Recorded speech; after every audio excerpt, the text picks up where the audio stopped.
அன்பு உறவுகளுக்கு இனிய வணக்கங்கள். இன்றைய பதிவு மிகவும் சுவாரஸ்யமான பதிவு. மேஷ ராசி கணவன், ரிஷப ராசி மனைவி, வேகம் விவேகத்தின் சங்கமம். இந்த இருவரும் இணைந்தா உங்க வாழ்க்கை எப்படி இருக்குங்கிறத பார்க்கலாம். ஒரு பக்கம் ராசி மண்டலத்தின் முதல் ராசியான நெருப்பு தத்துவம் கொண்ட மேஷ ராசி ஆண், மறுபக்கம் நில தத்துவம் கொண்ட அமைதியும் நிதானமும் நிறைந்த ரிஷபராசி பெண். திருமணம் ஆக போகும் தங்களுடைய துணைவிய எப்படி புரிஞ்சுக்கிறது?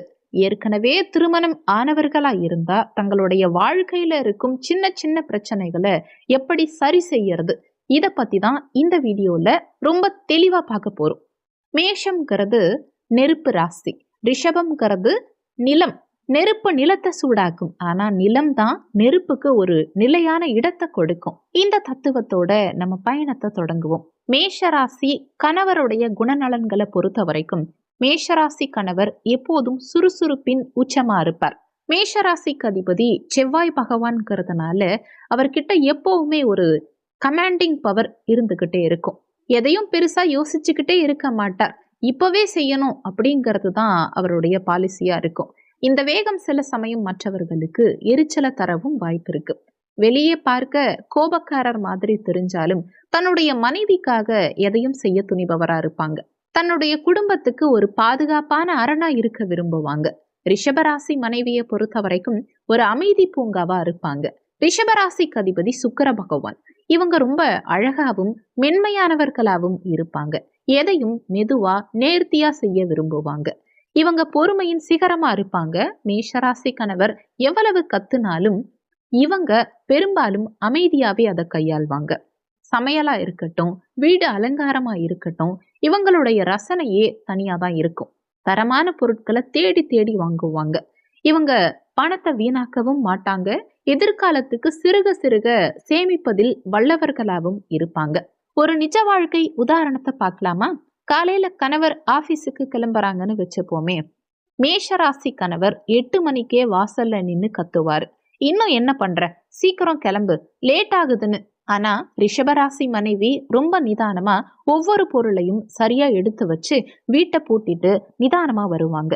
அங்க மேஷராசி கணவருக்கு புகைச்சல் வரும். ஆனா வண்டியில பாதி தூரம் போன பிறகுதான் கணவருக்கு தோணும், ஐயோ நான் அந்த ஃபைலை எடுக்க மறந்துட்டேன்னு.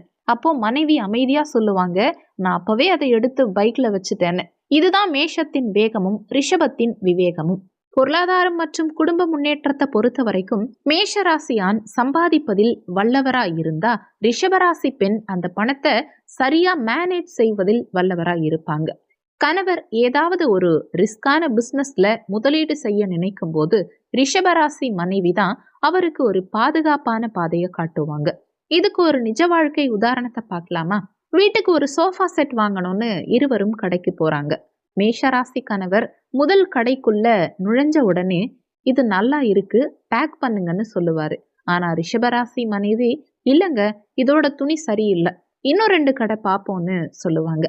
கடையில அவங்க பொறுமையா தேடி தேடி ஒரு சோஃபா வாங்குவாங்க பாருங்க.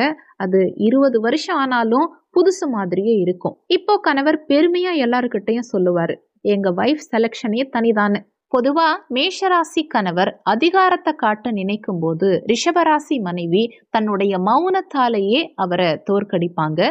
இது சில சமயம் விரிசலை தரலாம். அதனால மேஷராசி கணவர்களே, உங்க மனைவி கிட்ட சாரி சொல்ல தயங்காதீங்க. நீங்க சொல்லும் அந்த ஒரு வார்த்தை அவரோட எல்லா கோபத்தையும் நிச்சயமா கரைக்கும். அதே மாதிரி கணவன் கோபத்துல இருக்கும்போது அவரை எதிர்க்காம அமைதியா இருக்க பழகுங்க மனைவிமார்கள். அவர் அமைதியான பிறகு மென்மையா சொன்னா உங்க பேச்ச அவங்க வேத வாக்கா எடுத்துப்பாங்க. மேஷமும் ரிஷபமும் இணைந்தா அது ஒரு கம்ப்ளீட் பேக்கேஜ். அதாவது மேஷத்தின் துடிப்புக்கு ரிஷபத்தின் பொறுமை ஒரு ஆங்கர் போல செயல்படும். விட்டு கொடுத்து வாழ்ந்தா இந்த தம்பதிகள் மற்றவர்களுக்கு ஒரு ரோல் மாடலா இருப்பாங்க. நண்பர்களே, இந்த வீடியோ உங்களுக்கு உபயோகமா இருந்ததா? உங்களுக்கு பகிர்ந்துக்கணும்னு தோணுச்சுன்னா உங்க வாழ்க்கையில நடந்த சுவாரஸ்யமான சம்பவங்களை கீழே கமெண்ட்ல சொல்லுங்க. மறக்காம நம்ம சேனலை சப்ஸ்கிரைப் பண்ணுங்க. வீடியோல சொல்லியிருக்க விஷயங்கள் பொதுவான பலன்கள் தான். உங்க சுயஜாதகத்துல இருக்கும் கிரக நிலைகளும் தற்போதைய தசாபுத்திகளும் தான் உங்க வாழ்க்கையில என்னென்ன விஷயங்கள் நடக்கணும், எப்படி நடக்கணுங்கிறத தீர்மானிக்கும். அதனால உங்க சுயஜாதகத்துல கிரகநிலை அமைப்புகளை தெரிஞ்சு வச்சுக்கோங்க. இப்ப என்ன தசாபுத்தி நடக்குதுங்கிறத தெரிஞ்சு வச்சுக்கிட்டீங்கன்னா உங்க வாழ்க்கையின் போக்கு எப்படி இருக்குங்கிறத பத்தின புரிதல் உங்களுக்கு இருக்கும். அதுக்கேத்த பரிகாரம் பண்ணிக்கிட்டீங்கன்னா உங்க வாழ்க்கை சிறப்பாகவே இருக்கும். உங்க சுயஜாதகம் பார்க்கணும்னு நினைச்சீங்கன்னா ஜாதகம் பார்க்கன்னு கொடுத்திருக்க நம்பருக்கு வாட்ஸ்அப் பண்ணுங்க. இந்த வீடியோ நிச்சயமா உங்களுக்கு பயனுள்ளதா இருந்திருக்கும். வீடியோ பிடிச்சிருந்தா லைக் பண்ணி மறக்காம உங்க நண்பர்களுக்கும் வீடியோவை பகிர்ந்துக்கங்க. மற்றும் ஒரு நல்ல பதிவில் மீண்டும் சந்திப்போம். நன்றி.